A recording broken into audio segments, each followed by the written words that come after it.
प्यारे बच्चों, चूँकि कोरोना महामारी का संकट देश में चल रहा है, ऐसी परिस्थिति में विद्यालय का संचालन नहीं हो पा रहा है। आपका पठन पाठन प्रभावित हो रहा है। इसलिए हमने निर्णय लिया है कि आपको ऑनलाइन पढ़ाया जाए। इसके लिए हम आज से शुरुआत कर रहे हैं। भौतिक विज्ञान विषय में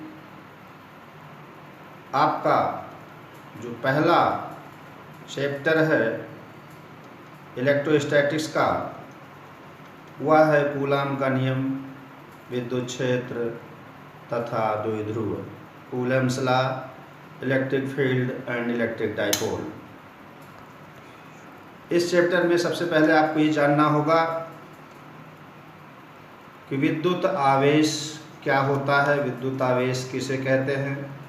प्यारे बच्चों, पिछली कक्षाओं में आप सभी ने पढ़ा है कि प्रत्येक पदार्थ तमाम छोटे छोटे कणों से मिलकर बना होता है, जिन्हें अणु कहते हैं। अणु परमाणुओं से मिलकर बने होते हैं और परमाणु इलेक्ट्रॉन, प्रोटॉन तथा न्यूट्रॉनों से मिलकर बने होते हैं। प्रत्येक परमाणु में एक नाभिक होता है जिसमें न्यूट्रॉन और प्रोटॉन होते हैं। इलेक्ट्रॉन नाभिक के चारों तरफ कक्षाओं में गति करते हैं। सामान्य अवस्था में किसी भी परमाणु के नाभिक में प्रोटॉनों की संख्या और उसके बाहर की कक्षाओं में घूम रहे इलेक्ट्रॉनों की संख्या समान होती है। प्यारे बच्चों, आवेश क्या होता है, इसके विषय में हम आपको बताना चाहेंगे। आवेश किसी भी पदार्थ का वह गुण होता है जो उस पदार्थ के कणों के परमाणुओं में निहित होता है।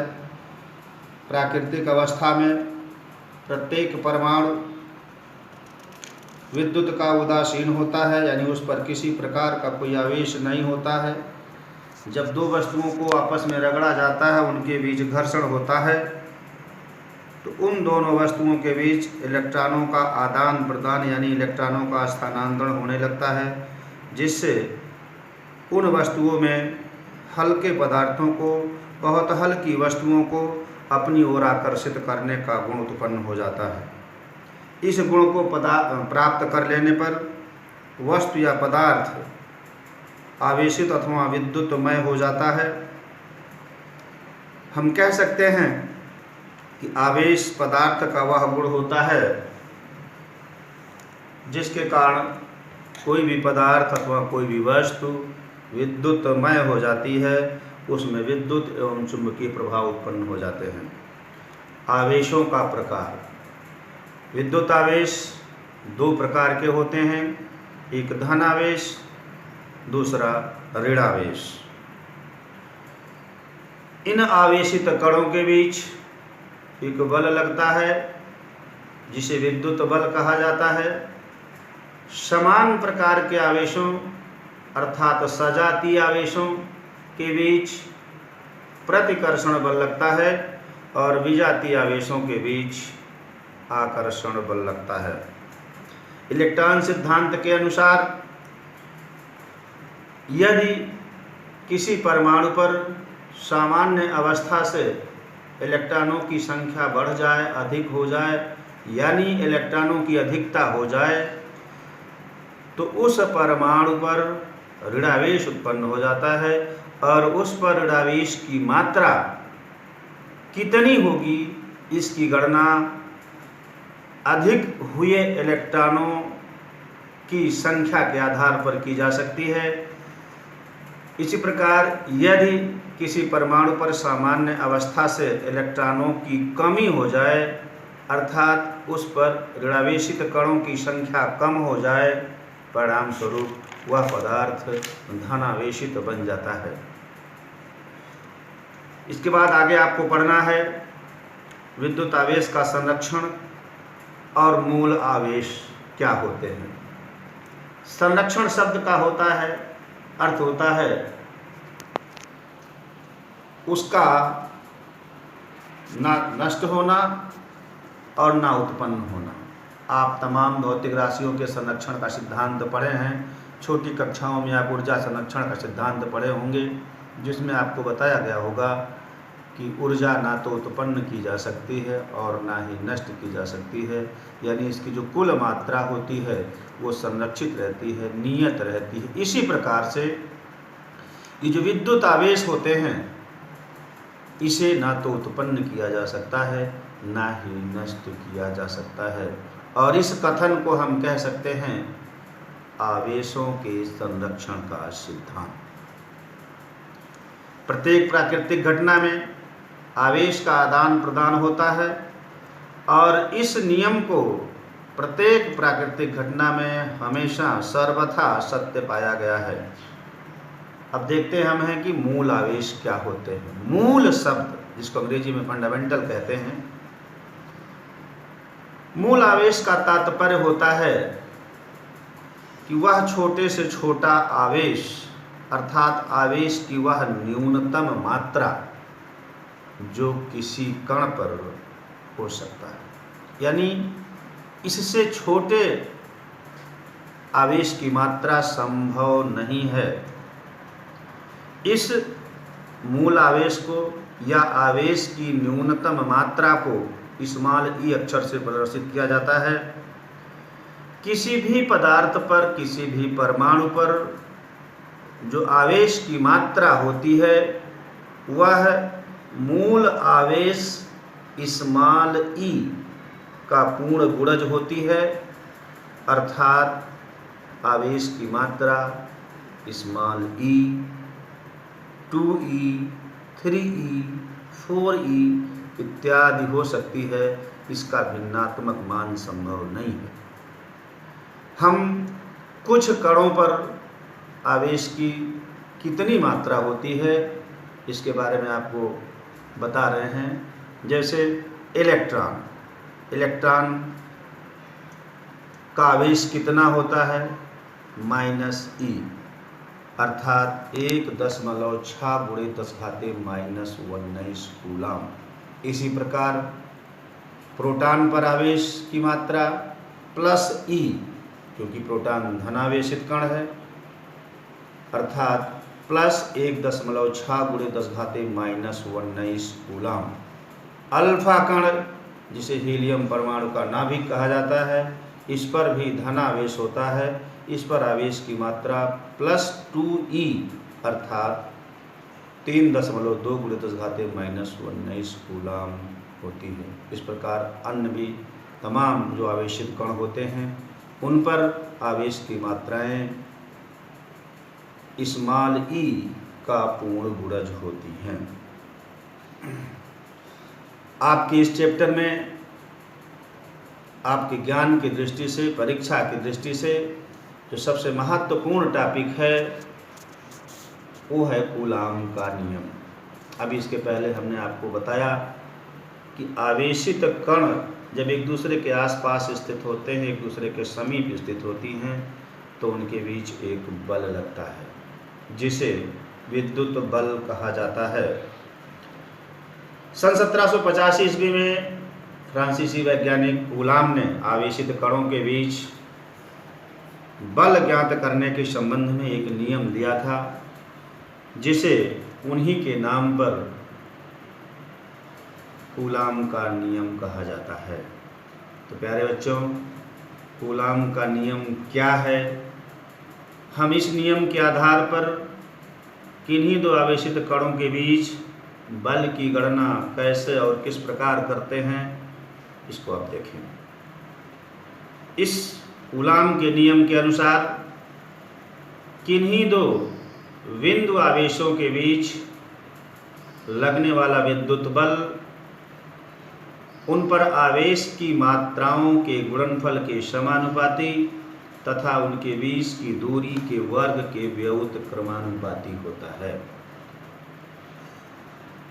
बिंदु आवेश का क्या तात्पर्य होता है? ऐसे आवेश जो आकार में बहुत सूक्ष्म हो, बिंदु के समान हो, ऐसे आवेशों को बिंदु आवेश कहा जाता है। यदि दो बिंदु आवेश Q1 और Q2 एक दूसरे से स्मॉल r दूरी पर स्थित हों तो कूलाम के नियम के अनुसार इनके बीच लगने वाला विद्युत बल F proportional to Q1 into Q2 also F proportional to 1/r square. इस प्रकार F proportional to Q1 into Q2/r square. इस समानुपाती चिन्ह को हटाने के पश्चात हम लिख सकते हैं F बराबर 1/4 पाई एप्सिलॉन 0 के Q1 into Q2/r स्क्वायर। यहाँ एप्सिलॉन 0 क्या है, कैपिटल K क्या है, आप जान लें।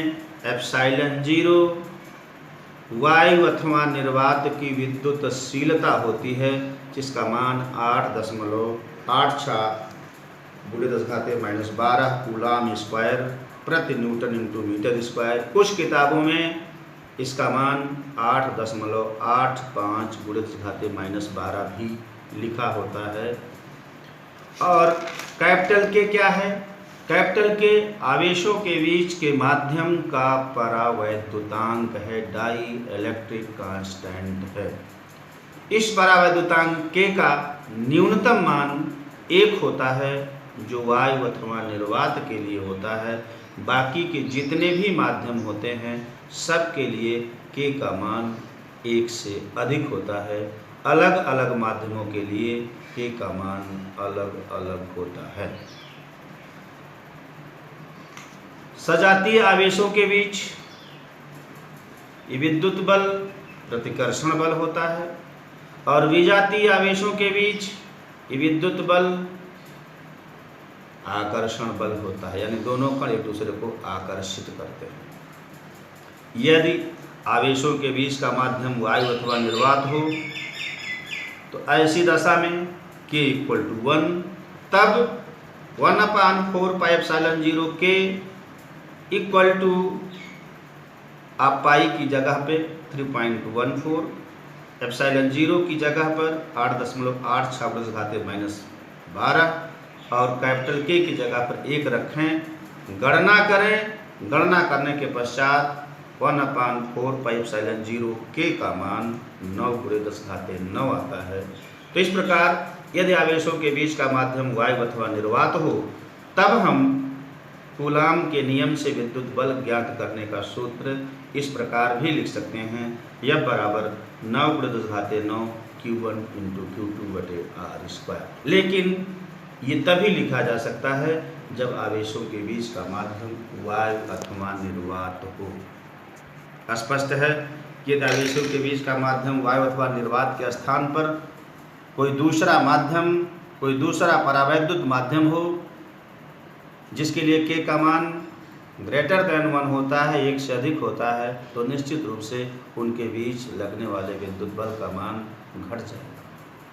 यदि आवेशों के बीच का माध्यम वायु अथवा निर्वात होने पर उनके बीच लगने वाला विद्युत बल F हो और आवेशों के बीच कोई परावैद्युत माध्यम होने पर लगने वाला विद्युत बल Fm हो, तो हम लिख सकते हैं F/Fm = K। चूँकि K is always greater than 1, therefore it is clear that F is greater than Fm। यदि परावैद्युत माध्यम की विद्युतशीलता एप्सिलॉन हो तो हम लिख सकते हैं एप्सिलॉन/एप्सिलॉन 0 = K। This implies epsilon = epsilon 0 K। प्यारे बच्चों, कूलाम के नियम से जो बल ज्ञात करने का सूत्र है F = 1/4 pi epsilon 0 K Q1 × Q2/r square. इस नियम से, इस सूत्र से स्पष्ट है कि यदि हम आवेशों के बीच की दूरी धीरे धीरे बढ़ाएंगे तो उनके बीच लगने वाला विद्युत बल बहुत तेजी से घटता है। उदाहरण के तौर पर यदि हम किन्हीं दो आवेशों के बीच की दूरी बढ़ा करके 2 गुनी कर दें तो उनके बीच लगने वाला विद्युत बल 1/4 हो जाता है।